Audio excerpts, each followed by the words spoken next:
অবলুপ্ত হয়ে যাচ্ছে, তাদের মাটি যে আলগা হয়ে যাচ্ছে সেটা তারা বুঝতে পেরেছে। ওনাদের গোয়াল ঘরে ঘরে যত ঘর আছে, যত তলা আছে, সেখানে আগুন লেগেছে।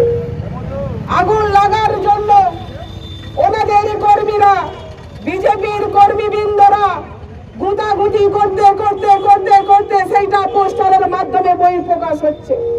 এখানে পোস্টার, সেখানে পোস্টার, যে পোস্টার গুলো সেটা আমাদের সম্মানে লাগছে। যারা আজকে বলে বাংলায় কোনো গণতন্ত্র নেই, বাংলার নারীরা আজকে অসহায়, তাদেরকে বলবো বন্ধু, আপনি আপনার আগের পোস্টারটা মিথ্যা বলুন, মিথ্যা প্রমাণ করুন, তারপরে সামনে এসে দাঁড়ান। আজকে যিনি বিজেপির বিধায়ক আছেন, মাইক ধরে বলে যাচ্ছে লম্পট বিজেপির বিধায়ক সুশান্ত ঘোষ, তিনি বলেছিলেন যখন আগে 5 বছর আগে নমিনেশন করতে গিয়েছিলেন, তিনি বলেছিলেন মানুষের দরজায় দরজায় গিয়ে বলেছিলেন আমাকে নির্বাচিত করুন, আমি খানাকুল মানুষের পাশে আছি, মানুষের সাথে আছি। আজকে তাকে বলতে হচ্ছে, তৃণমূলকে ভয় পেতে হচ্ছে। তিনি বলছেন যেখানে আমরা তৃণমূল কংগ্রেসের কর্মীবৃন্দকে দেখতে পাবো ল্যাম্প পোস্টে বেঁধে বেঁধে চামড়া তুলবো, মেরে ফেলবো।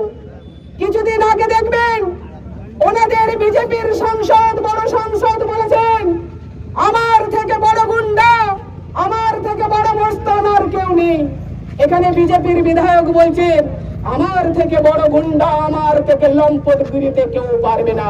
তার প্রমাণ ওই প্রেস, তার পোস্টার। আর একজন বিধায়ক দেখুন, তেলের দাম বড্ড বৃদ্ধি পেয়েছে, দুদিন ছাড়া একটা একটা করে রঙিন গাড়ি পাল্টাচ্ছে।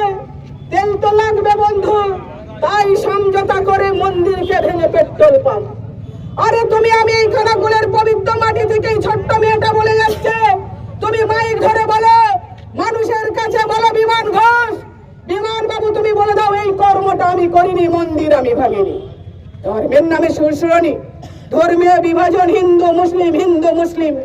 আজকে যারা বলছে হিন্দু বাঁচাও, হিন্দু রাষ্ট্রবাদিত্বর যারা কথা বলছে, দেখুন আজকে এশারে বেশি হিন্দু থেকে লাইনে দাঁড় করিয়েছে। এশায় আজকে ব্যর্থ, আজকে ব্যর্থতার কারণের জন্য তাদের জ্বলন হয়েছে।